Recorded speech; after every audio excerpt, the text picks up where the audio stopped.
네, 안녕하세요. 슈어소프트테크 코드스크롤 스태틱 팀 팀장을 맡고 있는 송호길입니다. 오늘은 C++ 기반 사이버 보안 코딩 규칙 검증에 대해 발표하겠습니다. 네, 오늘 발표에서는 사이버 보안이 필요한 이유를 먼저 말씀드리고 사이버 보안에서 요구되는 정적 분석에 대해 설명을 드리겠습니다. 그리고 저희 슈어소프트테크의 정적 분석 도구인 스태틱을 활용해서 사이버 보안 코딩 규칙을 검증하는 방법에 대해서 설명을 드리겠습니다. 먼저 사이버 보안이 필요한 이유를 말씀드리겠습니다. 미래차의 한 축인 무선 네트워크와 연결된 자동차를 커넥티드 카라고 합니다. 이런 커넥티드 카는 움직이는 컴퓨터와 같습니다. 현재 커넥티드 카는 실시간으로 경로를 탐색하고 원격으로 시동을 걸고 음성인식이나 IoT까지도 지원을 하고 있습니다. 이런 커넥티드 카 시장은 점점 커지고 있습니다. 또 미래차의 다른 축인 자율주행차 시장도 매년 성장하고 있습니다. 2030년에는 전체 자동차 중에 자율주행 4, 5단계를 적용한 차량이 전체 12%에 이를 것이라는 예상도 나오고 있습니다. 이런 미래차 시장에서 사이버 보안의 경각심을 일깨우는 사건이 있었습니다. 2015년 미국의 하이테커인 찰리 밀러와 크리스 블로색이 지프 체로키에 탑재된 유커넥트 시스템 해킹을 시연을 했습니다. 이들은 문제가 되는 차량을 원격으로 조종을 해서 핸들, 브레이크를 조종하는 것까지 보여줬습니다. 결국 크라이슬러는 이 차종을 140만 대 리콜하게 되었습니다. 자동차가 외부 네트워크와 이렇게 연결되면서 여러 공격 지점이 생겨나게 됐습니다. 자동차를 대상으로 한 사이버 공격 시도도 매년 늘어나고 있는데요. 자율주행 차량에 사이버 공격이 가해진다면 더욱 위험해질 수 있을 것입니다. 이 때문에 차량에 들어가는 모든 소프트웨어에 대한 사이버 보안이 중요해지고 있습니다.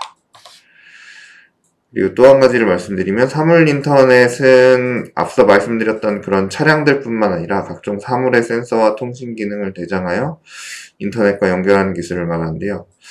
이런 사물 인터넷과 그리고 로봇공학이 결합하면서 IoRT라는 로봇 사물 인터넷이라는 개념이 등장했습니다.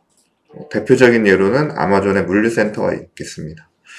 앞서 설명드린 차량 분야와 마찬가지로 로봇도 실제 세계에 물리적인 영향을 미칠 수 있기 때문에 로봇 분야의 사이버 보안도 역시 중요해지고 있습니다.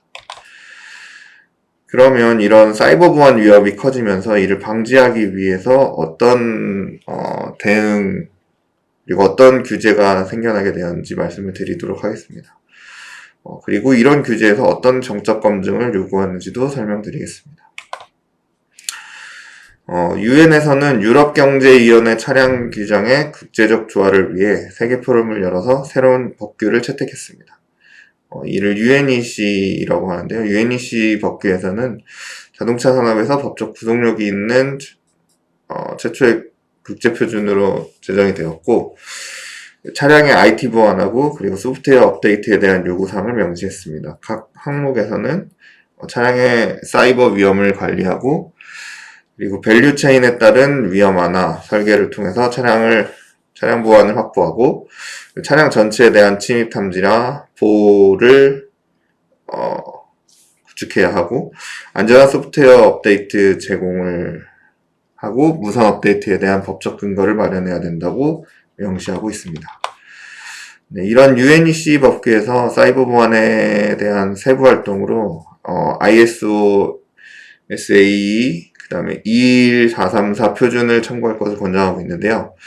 이 표준은 V 모델을 기반으로 해서 그 사이버 보안에 어떻게 대응해야 되는지 방안을 제시하고 있습니다. 이 중에서 구현 단계에서는 정적 검증을 수행하도록 지침이 나와 있고요. 구현 단계에서부터 미리 보안 취약점을 제거하고 이를 통해서 실제로 가해질 수 있는 사이버 공격을 미리 예방할 수 있도록 권장하고 있습니다.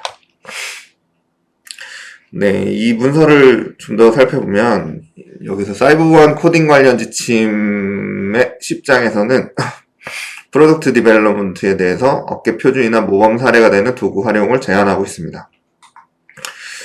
대표적인 정적 분석 가이드라인인 미즈라시 2012나 서트C와 같은 표준을 채택하도록 제한하고 있고요. 따라서 이 표준을 제공하는 정적 분석 도구를 활용해서 코드 검증을 하는 것이 좋겠습니다.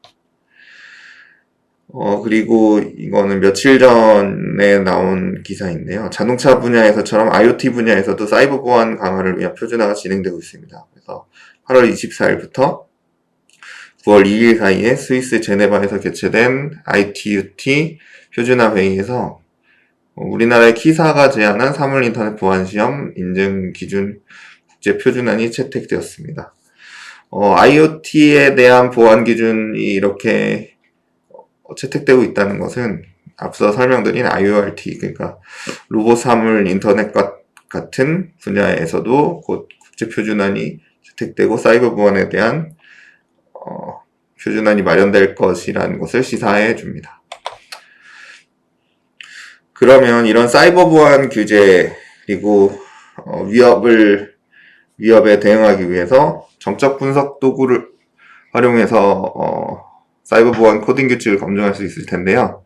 저희 회사의 스태틱을 이용해서 사이버 보안 코딩 규칙에 어떻게 활용할 수 있는지를 설명드리겠습니다. 먼저 앞서 설명했던 표준들에서 얘기하는 사이버 보안 표준들에 대해서 얘기를 할 건데요. 미즈라시 C++ 같은 경우는 자동차 산업을 위해서 미즈라에서 제시한 개발 표준입니다. 이 표준을 준수하면 인베디드 시스템의 코드 안전성, 그리고 호환성, 신뢰성 등을 확보할 수 있고요. 저희 회사의 도구인 스태틱에서는 미즈라시 2004, 2012, 그리고 미즈라시 뿔뿔 2.8 규칙을 지원하고 있고요. 저희가 이번에 새로 제정될 미즈라시 2020X라고 돼 있죠. 지금 2년이 될지 3년이 될지 모르지만 그 표준에도 리뷰위원으로 참여를 하고 있습니다. 그리고 서트C C++ 규칙 같은 경우는 카네기 멜론 대학의 소프트웨어 공학 연구소에서 제시한 보안 코딩 표준인데요. 이 표준을 준수하면 공격자가 악용 가능한 프로그램에 정의되지 않은 행동을 제거함으로써 시스템의 안전성, 신뢰성, 보안성을 확보할 수 있습니다. 스태틱에서는 서트C C++ 규칙을 통해서 이 보안 표준을 지원하고 있습니다. CW 같은 경우는 리틀에서 제공하는 일반적으로 이미 널리 알려져 있는 소프트웨어의 주요 약점, 보안상의 문제들을 분류해 놓은 목록이 되겠는데요. 이 약점들은 소프트웨어, 하드웨어, 그리고 코드, 프로그램의 디자인, 아키텍처들의 결함, 버그나 오류 등 다양한 것들을 모아놓은 것입니다. 그래서 이런 취약점들을 해결하지 않는다면 시스템은 사이버 보안 공격에 취약해질 수가 있습니다. 스태틱에서는 CW658, 659 규칙을 통해서 이 약점 목록들을 미리 검출하고 수정할 수 있는 그런 규칙을 지원하고 있습니다. 그리고 앞서 설명드렸던 UNEC 관련해서 현대차 그룹에서는 ES95489-23 표준을 통해 가지고 차량에 탑재되어 있는 소프트웨어의 신뢰성과 보안성을 높이기 위해서 코딩 가이드라인을 제시하고 있습니다. 이 코딩 가이드라인은 서트나 CW 그리고 미즈라와 같은 앞서 설명드렸던 그런 표준을 기반으로 하고 있고요. 차량에 탑재되는 소프트웨어의 신뢰성과 보안성을 높이기 위해 사용될 수 있습니다. 스태틱에서는 슈어소프트 시큐어 C++ 시큐어 코딩 가이드라인이라는 규칙을 만들어서 제공을 하고 있고요. 네. 지금 100% 지원을 하고 있습니다.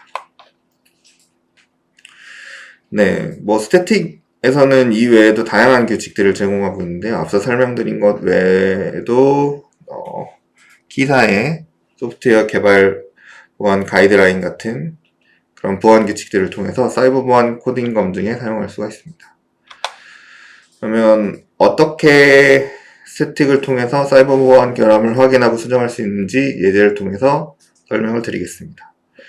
네, 지금 화면에 보이는 규칙은 사이버 보안 규칙 중에서 널 포인터 참조를 검출하는 규칙인데요.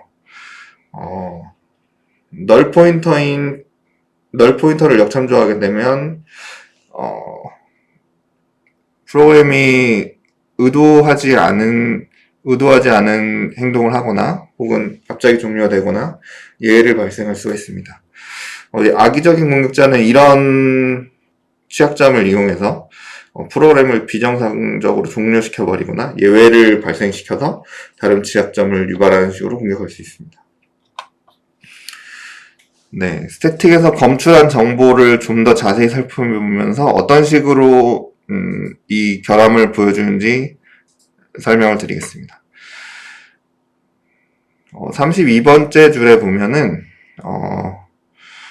그 위배 메시지를 통해서 널 포인터 역참조가 일어난 위치를 알 수가 있고요. 그런데 이 위배 메시지만으로는 결함의 원인이 바로 파악되지가 않습니다. 그런데 저희 도구에서는 결함 이벤트라는 결함의 원인을 파악하는 데 도움을 주는 메시지를 추가로 보여주고요. 그래서 이벤트 메시지를 통해서 18번째 줄에 그 널 포인터 역참조가 일어나는 포인터가 실제로 널로 할당된 소스 코드를 확인할 수가 있고요. 이것이 리턴된 이유, 상태가 변하지 않고 리턴된 이후에 그대로 사용되기 때문에 이 결함이 발생했다는 걸 쉽게 파악할 수가 있게 됩니다. 네, 이렇게 위배 메시지랑 이벤트로도 설명을 드리지만 그럼에도 불구하고 위배를 실제로 수정하는 것은 또 별개의 일이기 때문에 이런 위배를 수정하는 데 가이드가 되는 정보들을 제공해 드리고 있습니다. 네, 각 그 규칙들의 설명과 예제 케이스로 도움을 드리고 있고요. 예제를 참고하면 포인터가 널인지 검증하는 로직을 추가하면 결함이 제거될 것이라는 것을 알 수가 있습니다. 네, 그래서 도구에서 제공하는 정보를 통해서 결함을 실제로 수정하고 다시 재분석을 하게 되면 아까 발생했던 그 널 포인터 역참조 위배가 사라진 것을 확인할 수가 있습니다. 그리고 만약 이렇게 결함을 수정한 것이 이력으로 남게 된다면 저희 도구에서 제공하는 픽스 레퍼런스라는 기능을 통해서 확인을 할 수가 있습니다. 이전에 다른 사람들이 어떤 형태로 결함을 수정했고 이를 통해서 결함이 사라지는 것을 확인해서 다음에 비슷한 유형의 결함이 나왔을 때 참고를 할 수가 있고요. 네. 이 기능에 대해서는 좀 더 상세하게 알고 싶으시다면 지난 스태틱에서 제공하는 검출 정보를 활용한 효과적인 코드 수정이라는 제목의 웨비나를 참고하시면 좋을 것 같습니다. 네, 그래서 이제 결론을 말씀드리겠습니다. 소프트웨어가 점점 복잡해지고 그리고 외부와 연결될수록 이제 사이버 보안 위협이 점점 커지게 되는데요. 슈어소프트 테크의 스태틱은 이런 사이버 보안 위협에 대한 모든 규칙들이 준비되어 있습니다. 범죄를 미리 방지하는 마이너 리포트의 그 한 장면처럼 소프트웨어 약점을 개발 단계에서 미리 찾아서 취약점 공격을 예방할 수 있을 것입니다. 네. 그래서 저희 스태틱은 높은 이런 사이버 보안 규칙에 대한 커버리지 그리고 훌륭한 사용성을 가지고 있기 때문에 이를 잘 활용하신다면 사이버 보안 위협에 대해서 미리 대응하실 수 있을 것입니다. 네. 감사합니다.